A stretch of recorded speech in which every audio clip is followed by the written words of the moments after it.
یوں بھی ہمیں آزادی کی دنیا ہوئی حیران، ہے قائد اعظم تیرا احسان ہے احسان، یوں بھی ہمیں آزادی کی دنیا ہوئی حیران، ہے قائد اعظم تیرا احسان ہے احسان، ہر سمت مسلمانوں پہ چھائی تھی تباہی، ملک اپنا تھار غیروں کے ہاتھوں میں تھی شاہی، ایسے میں اٹھا دین محمد ایسی شخصیت جس نے بیک وقت تینوں کارنامے کر دکھائے۔ پاکستان اپنی نوعیت کے اعتبار سے ایک نیا تجربہ تھا۔ ایک عرصے سے مسلمان ممالک میں دو طرز کے نظام حکومت چل رہے تھے، کہیں بادشاہت تو کہیں تھیوکریسی۔ قائد اعظم نے ان دونوں تصورات کی نفی کر دی۔ آج 11 ستمبر ہے، بانی پاکستان اور ہمارے قائد محمد علی جناح کا یوم وفات۔ یہ وہی روز ہے جب تاریخ کا ایک سنہری باب بند ہوا۔ نوجوان نسل اس دن کی اہمیت اور اس دن کی ہونے والی سرگرمیوں سے بخوبی آگاہ رہے۔ اسی خیال کے پیش نظر وقت اسپیشل کی ٹیم کی کوشش پیش خدمت ہے۔ قائد اعظم محمد علی جناح آل انڈیا مسلم لیگ کے لیڈر تھے، جن کی قیادت میں پاکستان نے برطانیہ سے آزادی حاصل کی۔ جس شخص نے پاکستان بنانے کی ساری مہم جو ہے وہ سر کی ہے، تو اس کی اہمیت تو ہے، وہ ایک قومی بڑے لیڈر ہیں۔ تو میرے سمجھنے نہ سمجھنے سے تو ان کی اہمیت کا کوئی فرق نہیں پڑتا۔ میرے لحاظ سے تو ایک آدمی جو کہ دو خوبیاں جو میں ان کی فوراً بیان کرنا چاہتا ہوں۔ ایک تو یہ کہ جب انہوں نے اپنا فیصلہ کر لیا تو اس فیصلے کے اوپر وہ پورے تندہی کے ساتھ اس کے اندر اور اپنی عقل اور اپنا وہ کمزور آدمی تھے، وہ بیمار آدمی تھے، انہوں نے تمام زندگی اس کے اندر جو باقی تھی وہ اس کے اندر لگا دی۔ یہ ان کی بڑی ایک یعنی ڈٹرمینیشن کی یا ان کا فیصلے کی کے ساتھ ان کی کمٹمنٹ کا اظہار کرتا ہے۔ دوسری بات جو مجھے بہت ان کی اہم نظر آتی ہے اور جو میرے لیے اہم ہے پاکستان بننے کے حوالے سے، کہ پاکستان بننے کے وقت جو پہلا کانسٹیٹیوئنٹ اسمبلی کا یا قانون ساز اسمبلی کا سیشن ہوا، وہ 3 دن پہلے ہوا پاکستان بننے سے، 11 اگست 1947 کو۔ اس میں انہوں نے ایک مارکۃ الآراء تقریر کی، اور اس تقریر میں وہ کانسٹیٹیوئنٹ اسمبلی کے اندر ہو رہا تھا جو آئین ساز اسمبلی تھی، اور اس کے وہ صدر تھے، اور وہ ایک سرکاری تقریر تھی، پہلی سرکاری تقریر۔ وہ انہوں نے یہ بتایا کہ پاکستان کیسا ہوگا اور کیسا وہ بنانا چاہتے ہیں اور اس کا آئین کیا ہوگا، اور انہوں نے اس میں کلیئرلی یہ بات کہی کہ اب پاکستان بن گیا ہے، اب یہاں پہ ہندو مسلمان جو بھی اور دوسری قومیتوں کے اور مذاہب کے لوگ رہتے ہیں وہ جمہوری ریاست کے اندر برابر ہوں گے، پاکستان ایک جمہوری ریاست ہوگا، پاکستان کی ریاست کا مذہب سے کوئی سروکار نہیں ہوگا، کسی کے درمیان فرق نہیں رکھا جائے گا۔ یہ انہوں نے ایک کروشل تقریر کی تھی، بلکہ ان کے الفاظ ہیں کہ آپ اپنے مندروں میں، مسجدوں میں، جہاں بھی چاہیں جا سکتے ہیں، لیکن اس بات کا ہمارے ریاست کے ساتھ کوئی تعلق نہیں ہے۔ یہ تقریر اس لیے میں اہم سمجھتا ہوں کہ اس میں انہوں نے پاکستان کی جو مستقبل کی کا آئین سازی تھی اس کی بنیادیں وضع کر دی تھی۔ لیکن مجھے افسوس ہے کہ قائد اعظم کی اس تقریر کو، جو کہ فنڈامنٹل تقریر تھی، اس کو نہ صرف یہ کہ بعد میں فراموش کیا گیا بلکہ اس کے برعکس یہاں پہ کام کیے گئے۔ تو میں قائد اعظم کو ایک اس تقریر کے حوالے سے وہ ایک بہت اہمیت ان کو دیتا ہوں۔ قائد کو ہم سے بچھڑے آج 69 برس ہو چکی ہیں، لیکن جو سوالات ان کی جدائی کے وقت تھے وہی سوالات اپنی تمام تر شد و مت کے ساتھ آج بھی موجود ہیں۔ جو سوالات وہ قبر میں جاتے ہوئے حکمرانوں کے لیے چھوڑ گئے تھے وہی سوالات آج بھی ان حکمرانوں کا منہ چڑھاتے نظر آتے ہیں۔ جو سوالات عوام کے لیے تھے ان پر کبھی عوام نے نظر ڈالنے کی کوشش ہی نہیں کی۔ ہمارے لیے لمحہ فکریہ ہے کہ آج کا پاکستان کیسا ہونا چاہیے۔ آج کا پاکستان قائد اعظم کے ویژن کا پاکستان نہیں ہے، نہ صرف نہیں ہے بلکہ اس سے بہت دور جا چکا ہے۔ سوائے اس کے،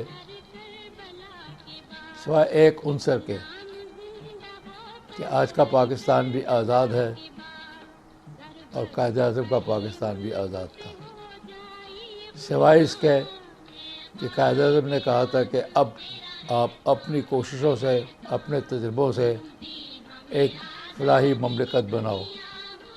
آج بھی یہ ہمارے لیے گنجائش موجود ہے، باقی کوئی چیز ایسی نہیں ہے جس میں قائد اعظم کی کسی حد تک بھی شائبہ بھی ہو اس کا۔ ہم تو اس سے بہت دور جا چکے ہیں۔ ابھی جن چیزوں کا میں نے ذکر کیا، قول و فعل کا تضاد نہ ہو، مالی منفعت کا تصور نہ ہو، فراست ہو، سمجھ ہو اور اپنی قوم کے ساتھ محبت ہو، اتنی جرأت ہو کہ تاریخ کا جبر بھی روک سکے، ایسے لوگ کہاں اب موجود ہیں۔ پھر بات یہ نہیں کہ ویژن اب وہ نہیں رہ گیا، بلکہ کچھ مثالیں بھی موجود ہیں جو قائد اعظم کی تھوڑی ساری زندگی میں، جب وہ یہاں رہ گئے تھے گورنر جنرل کی حیثیت میں، انہوں نے کر دکھائی۔ آج کوئی دکھائے نا ایسی باتیں۔ مثلا جب پہلے کیبنٹ کی میٹنگ ہوئی تو اے ڈی سی نے آ کر پوچھا کہ اب جو چائے کا وقفہ ہوا ہے یا جو وقفہ ہوا ہے اس پر چائے حاضر کی جائے سب کے لیے، یا کافی یا بسکٹ یا کیک یا کیا چیز ہو۔ قائد اعظم نے اس کی طرف دیکھ کے کہا، یہ لوگ گھر سے چائے پی کے نہیں آتے، آئندہ یہاں اس قسم کی کوئی بات نہ کریں۔ یہ وہیں سے چائے پی کر آئے تھے۔ قائد اعظم نے بہت سارے وقف کیے، اپنی تمام جائیداد مختلف اداروں کو تقسیم کی، حکومت کی خزانے سے ایک پائی بھی حاصل نہیں کی۔ جب کوٹا کی سردی میں ان کے پرنسپل سیکرٹری نے انہیں گرم موزے لا کر دیے تو سب سے پہلے قائد اعظم نے پوچھا، یہ کس مد میں لے کر آئے ہو؟ انہوں نے کہا بتایا کہ جی میں گورنر جنرل کے ایکسپنسز میں لے کر آیا ہوں۔ انہوں نے پوچھا کیا قیمت ہے؟ اسے قیمت بتائی، قائد اعظم نے اس کی قیمت ادا کر دی۔ کہنے لگا میرے ذاتی فائدے کے لیے حکومت کے خزانے سے گورنر جنرل کو کوئی رقم نہیں دی جا سکتی۔ ایسی بہت سی مثالیں۔ آپ کو جو میں خاموش ہو گیا تھا تھوڑا سوال جواب دینے میں، اب میں آپ کو بھی خاموش کروں؟ آپ کے پاس کوئی ایسی مثال آج موجود ہے؟ نہیں ہے نا، تو آپ کا سوال کا جواب نے خود دے دیا۔ آپ نے فرمایا اسلام ہی نے ہمیں جمہوریت کی راہ دکھائی اور مساوات، رواداری، انصاف اور ہر انسان کے ساتھ منصفانہ طرز عمل کی تعلیم دی۔ اللہ کی نظر میں سب انسانوں کا برابر ہونا ہی اسلام کا بنیادی اصول ہے۔ سکھ رہنما ماسٹر تارا سنگھ نے قائد اعظم کے بارے میں کہا تھا کہ اگر یہ شخص سکھوں میں پیدا ہوتا تو اس کی پوجا کی جاتی۔ پاکستان کی عوام اور حکمران قائد اعظم کے احسان کا بدلہ صدیوں نہیں اتار سکتے۔ پوری دنیا کہنے کے لیے تیار ہوگی کہ حضرت قائد اعظم محمد علی جناح رحمۃ اللہ علیہ کے مقابلے کا آج تک دنیا نے لیڈر ہی نہیں پیدا کیا، کہ وہ لیڈر تھے جنہوں نے دنیا کے سلطنت برطانیہ، اس وقت وہ سلطنت تھی جس کا کہتے تھے کہ سلطنت برطانیہ کے اوپر سورج غروب نہیں ہوتا، اور انہوں نے اپنا سب سے بڑا شاطر آدمی لارڈ ماؤنٹ بیٹن یہاں کا گورنر جنرل بھیجا۔ انہوں نے، اور جو دنیا میں سب سے بڑے مکار لیڈر تھے مسٹر گاندھی، پٹیل، نہرو، ان کا مقابلہ کیا۔ اور بلکہ میں یہ آپ کو بتا دوں کہ وہ اتنے بڑے لیڈر تھے، مجھے جب یہ ماسٹر تارا سنگھ ملے ہیں، لاہور آئے تھے اپنے یہ گردواروں کی عبادت میں، جب وہ مجھے ملے ہیں، میں ملا ہوں بڑی مشکل سے انہیں، تو وہ مجھے کہتے تھے کہ جناب آپ کو پاکستان لے کے دینے والا جناب جناح صاحب تھے. جناح صاحب نے آپ کو پاکستان جو ہے وہ انگریزوں سے، ہندوؤں سے اور ان مکار لیڈروں سے چھین کر دیا ہے.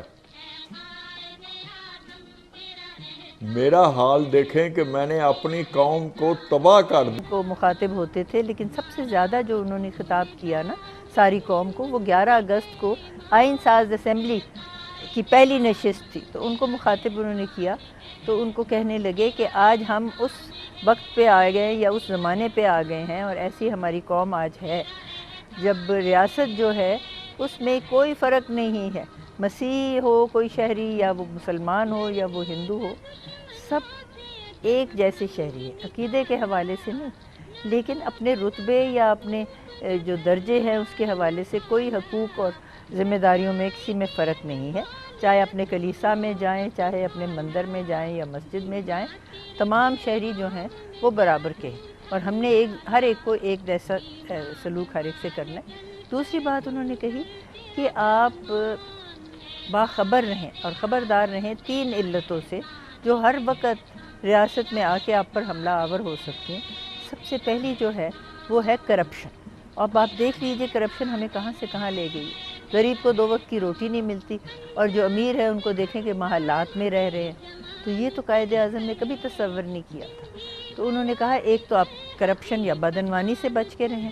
دوسری بات یہ ہے کہ نیپوٹزم سے باخبر رہیں.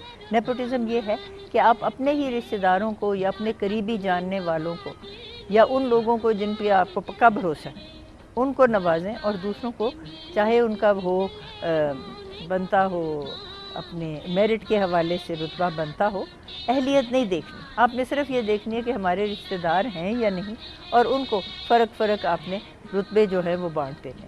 اور تیسری چیز جابری، وہ ہے کہ سفارش، جس کا کوئی اہلیت نہ بھی ہو اور کسی موقع کے لیے یا منصب کے لیے وہ مناسب نہ بھی ہو، اس کو آپ ایک رتبہ دے دیں سفارش کے حوالے سے.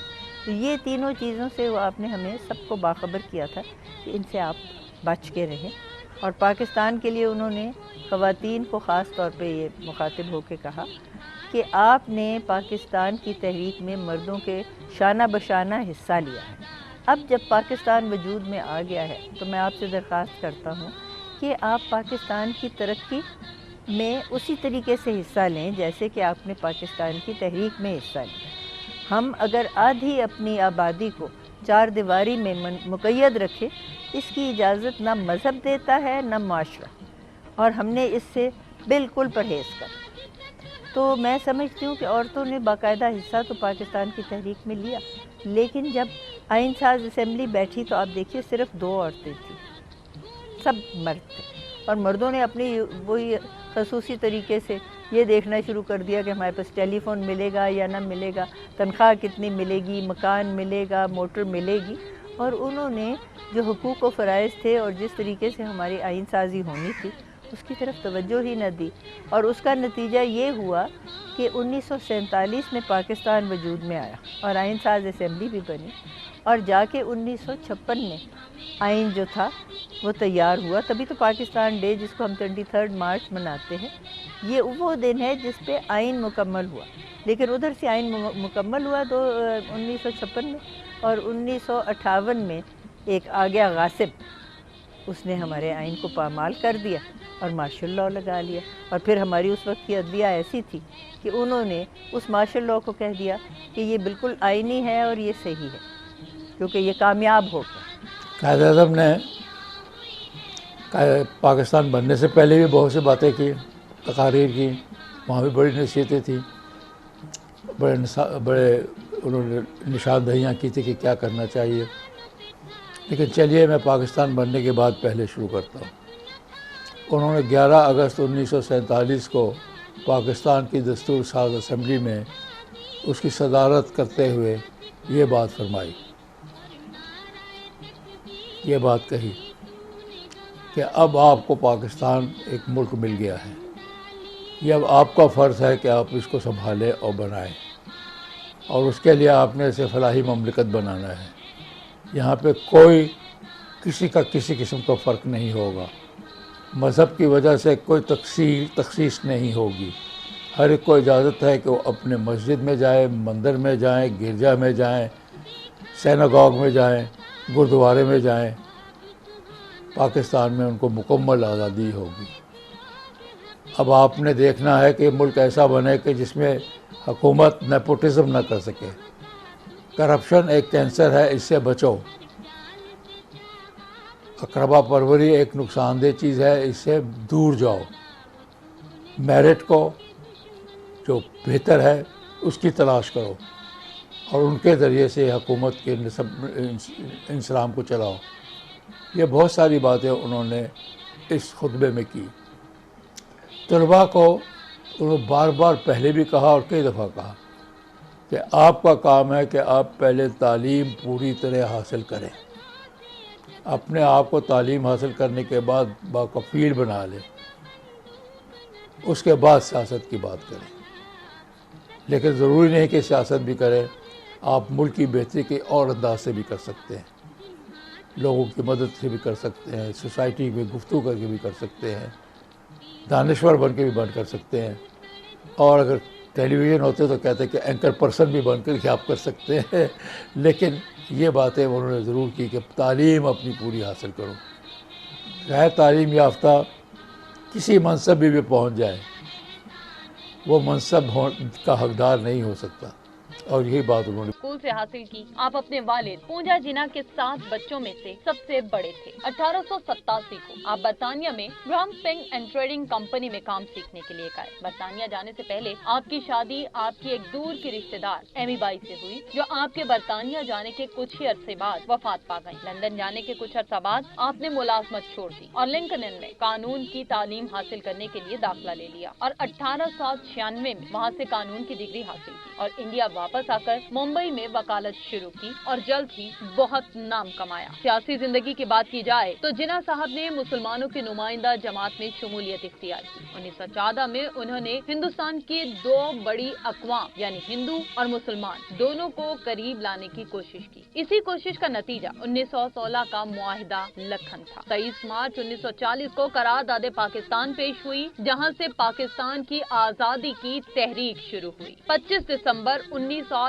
قائد اعظم محمد علی جناح کی سالگرہ کا دن تھا. 24ویں سالگرہ کے موقع پر ہندو، مسلم اور انگریز دانشوروں نے مبارکبادی کے پیغامات ارسال کیے. راؤ بہادر MC راجہ نے اس بات کا اعتراف کیا کہ میری رائے میں مسٹر جناح ایک ایسی ہستی ہیں جنہیں اس غرض کے لیے بھیجا گیا کہ وہ ان گمراہیوں کی اصلاح کریں جن میں کانگریس نے گاندھی کی رہنمائی میں ہندوستانیوں کو مبتلا کر دیا ہے. ایسے حالات میں ایک ایسے شخص کی ضرورت تھی جو کانگریس کے مقابلے میں کھڑا ہو کر اسے بتاتا کہ ان کی جماعت اکثریت اور مالیت کے لحاظ سے کتنی ہی طاقتور کیوں نہ ہو، سارے ہندوستان کی نمائندہ ہرگز نہیں ہے. قائد اعظم اپنے لاج میں اپنے گھر میں سوئے ہوئے تھے.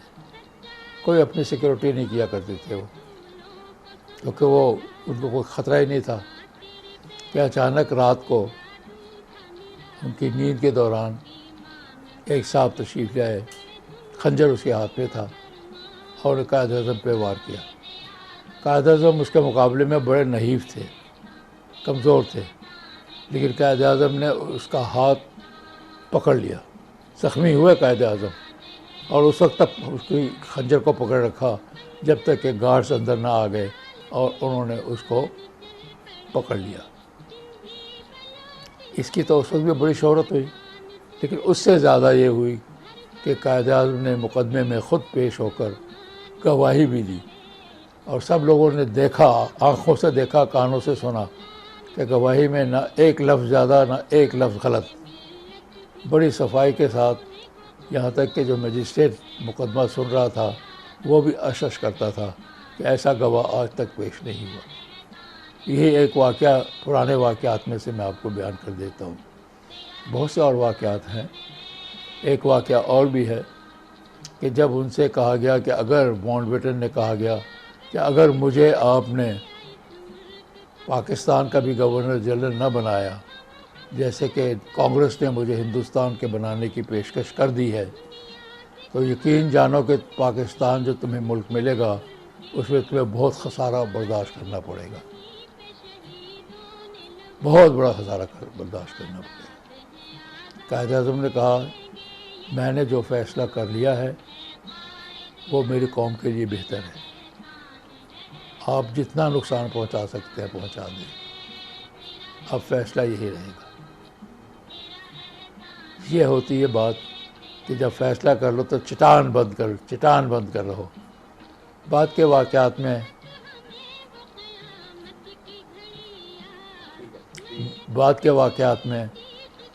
بہت سے واقعات ہیں۔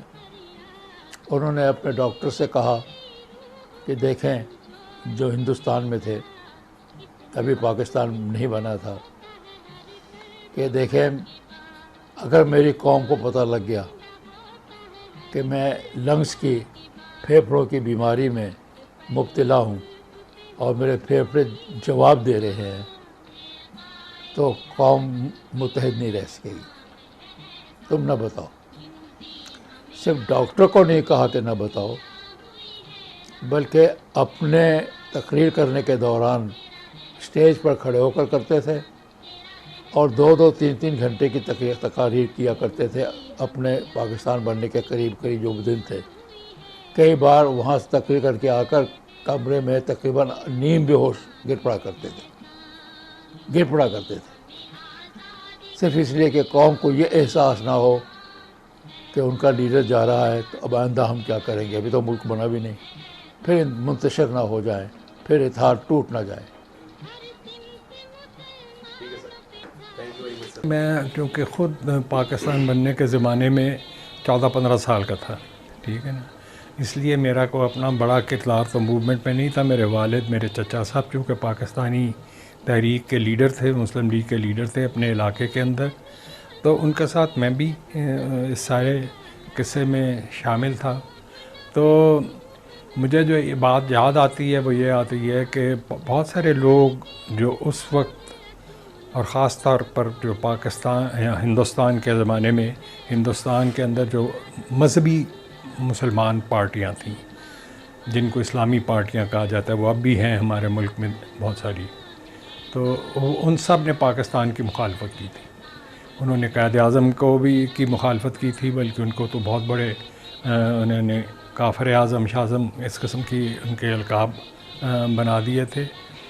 تو ان سب کو انہوں نے ایک طریقے سے ذہنی طور پر معاف کر دیا، اور انہوں نے کہا کہ اب پاکستان بن گیا، یہ آپ سب کا پاکستان ہے، اور آپ سب، جس میں آپ مسلمان بھی، مسلم لیگی بھی، غیر مسلمان بھی، غیر مسلم لیگی بھی، سب اس میں ایک جمہوری طریقے سے اس پاکستان کو بنائیں۔ تو یہ ایک بہت مجھے یاد ہے بات ان کی، کہ وہ اتنے بڑے دل کے آدمی تھے کہ انہوں نے کسی سے کوئی بدلہ نہیں لیا، کسی سے کوئی اینیمیٹی یا مخالفت کا اظہار نہیں کیا۔ انہوں نے کہا کہ سب لوگ برابر ہیں۔ ایک دفعہ اتنی بڑی پرسنالٹی تھی، یہ 46 کی الیکشن ہماری اپنی مسلم لیگی لیڈرشپ اور ساتھی یہ کہتے تھے کہ اگر اس 46 کی الیکشن میں مسلم لیگ نے 40% بھی سیٹیں جیت لی نا، تو پھر 50 میں جو جا کے الیکشن ہوگی اس میں ہم کھل کر پاکستان کی ڈیمانڈ کریں گے۔ تو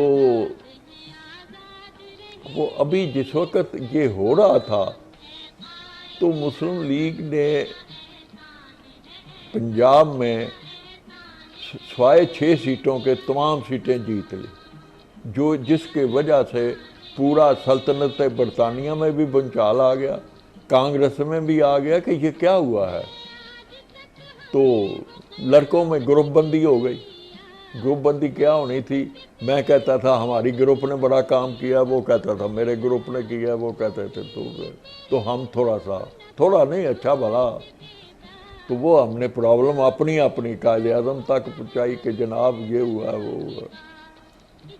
ملک عمر یاد خان بھی تھے، پرنسپل اسلامیہ کالج کے، انہوں نے ہمیں کہا کہ بلا لو اپنے ساتھی۔ تو جس وقت وہ ہال کے اندر تشریف لائے ہیں، ملک عمر یاد ان کے ساتھ تھے، تو انہوں نے انہیں کہا آپ نہیں اندر آئیں گے. وہ نہیں آئے. اس کے بعد جب اندر آئے تو انہوں نے پریس والوں کو کہا کہ آپ ادھر کیا کر رہے ہیں, آپ باہر جائیں. انہوں نے شور مچایا کہ جی کوئی بھی بات ہوئی ہے آپ ہمیشہ پریس کو عزت دیتے ہیں اور آج پہلی دفعہ ہے کہ آپ ہمیں نکال رہے ہیں. انہوں نے کہا لک, a father is going to deal with his naughty sons. I don't want کہ آپ لوگ دیکھیں کہ میرے بچوں نے کیا حرکت کی ہے. This is between father and his son. جس وقت ہم نے یہ ان کے الفاظ سنے, جو کچھ ہم نے لکھا ہوا تھا فائلوں میں, ہم نے وہ نیچے رکھ کے اس کے اوپر بیٹھ گئے کہ آپ پرسنالٹی یہ تھی. پھر ایک بات اور بتاؤں, جس وقت یہ 1 جولائی 1948 کو اسٹیٹ بینک آف پاکستان کا افتتاح کرنے آئے ہیں تو لڑکے یہاں سے گئے. اس وقت بڑا گروپ بڑا ہوتا تھا کہ آپ کی ایج لمٹ سے زیادہ آپ کو اگر گزر گئے ہیں تو آپ کو سرکاری نوکری نہیں مل سکتی.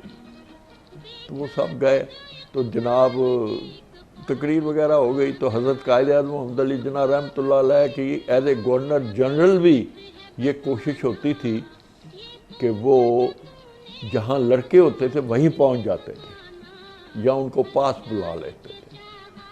تو سب نے کہا جا کے کہ سر ابھی آپ سے ہم اجازت لینے آئے ہیں. تو کہتے ہیں you want to leave me alone, what's the matter. تو ان کو بتایا کہ سر یہ ملازمت کا ہے. تو انہوں نے کہا اچھا, ہمیشہ حضرت قائد محمد علی جناح کا آپ دیکھیں گے کہ وہ پورا ٹائپ کیا ہوا یا بڑا سوچ سمجھ کے خط لکھتے تھے. وہ جو تھا وہ صرف کاغذ کے اوپر لکھ کے دیا. ایک جب مجھے جاریں پڑی تھی میں نے بھی ایک کام خراب کیا تھا, وہ ان کا ویسے تھا, اور ایک یہ تھا all the Muslim Student Federation workers will be observed in all the services in Pakistan, but no compromise on education. نیچے پرائم منسٹر پاکستان, وہ انہوں نے بھیج دیا لیاقت علی کے پاس. لیاقت علی خان صاحب نے اس کے اوپر کوئی ایکشن نہیں لیا. دسمبر میں جو انڈین انٹیلیجنس تھی اس نے وہ لیٹر کا کاپی بنا کے تو نہرو کو بھجوا دی. Nehru ordered in December 48 all the posts in Indian services,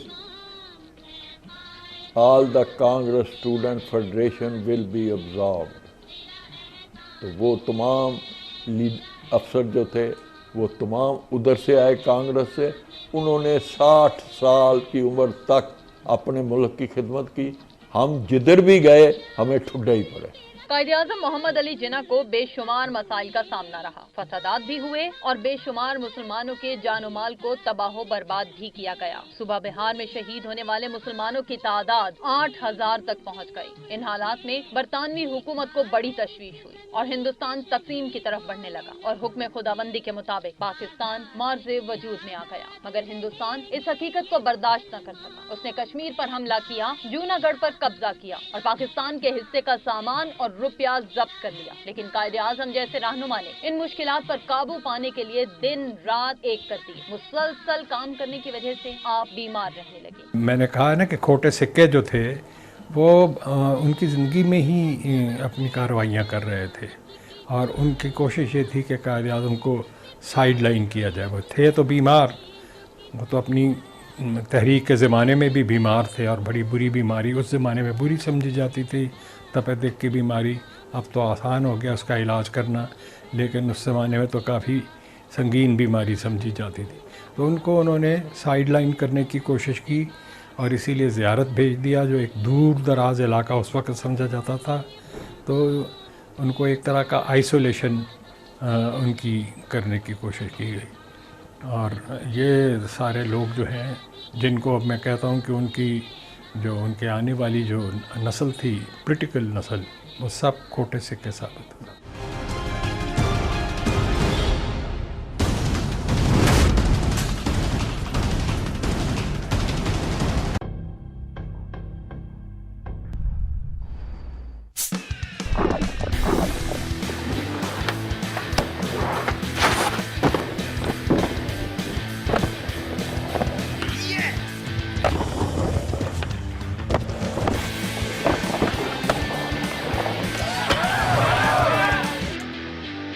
due نہ کیا تو پھر کیا جیا۔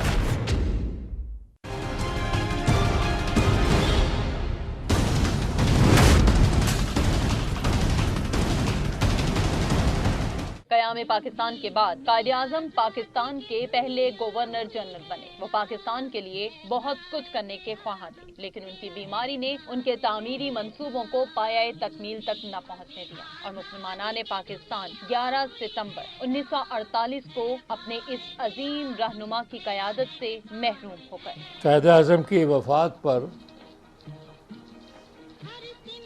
لوگوں کو کسی حد تک ان کی بیماری کی خبر تو ملتی رہی تھی، لیکن بہت حد تک چھپایا گیا تھا کہ وہ بیماری ہے کیا اور کتنے دن ان کے پاس رہ گئے ہیں، لیکن سب اب جانتے تھے کہ اس آخر آ رہی ہے۔ اس کی تو سب کو تیاری تھی کہ ہوگا، اور یہ مسلمان ویسے بھی مانتا ہے کہ ہر ایک کا ہوگا، ایک وقت آئے گا جب اسے موت آ کر لے جائے گی، اللہ کے حوالے کرے گی۔ لیکن جب ان کی وفات ہوئی تو سب نے ایسا محسوس کیا جیسے کہ ان کے والدین آج ان سے چھوٹ گئے، ان کا سرپرست نہیں رہ گیا، ان کا کوئی سرپرست نہیں رہ گیا۔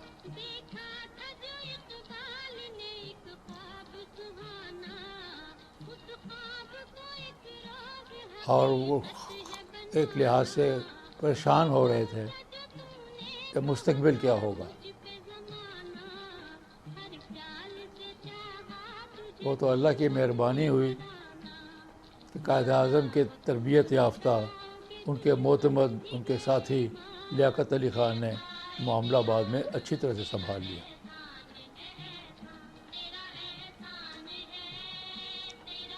شاید یہی لوگوں کا حوصلہ ہوا ہوگا کہ قائد اعظم تو چلے گئے لیکن پاکستان رہے گا۔ 11 اور 12 ستمبر 1948 ہفتہ اور اتوار کی درمیانی شب کے 3 بجے تھے جب ایک سرکاری اعلامیہ میں یہ کہا گیا کہ حکومت پاکستان انتہائی دکھ اور ملال کے ساتھ اعلان کرتی ہے کہ ہفتہ 11 ستمبر 1948 کی رات 10:25 پر قائد اعظم محمد علی جناح حرکت قلب رک جانے کے باعث اس جہان فانی سے رحلت فرما گئے۔ میرے والد راولپنڈی کے علاقے کے سرکردہ ایک مسلم لیگی لیڈر تھے، تو ان کے تاثرات، میرے اپنے تاثرات، اور سب سے بڑی بات جو ہے کہ میری والدہ کے تاثرات۔ میری والدہ جو کہ کوئی پولیٹیکل لیڈر نہیں تھیں، ایک گھریلو خاتون تھیں لیکن پڑھی لکھی تھیں۔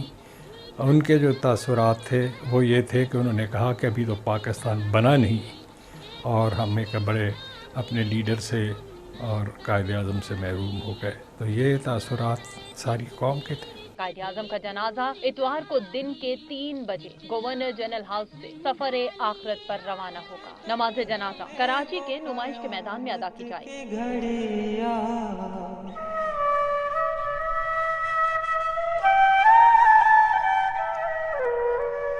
میت پہ تیری چیخ کے ہم نے جو کی فریاد،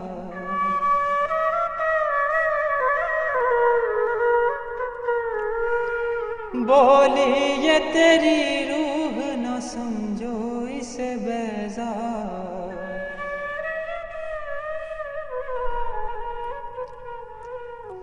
اسلام زندہ ہوتا ہے ہر کربلا کے بعد، اسلام زندہ ہوتا ہے ہر کربلا کے بعد، گر وقت پر ملک پہ ہو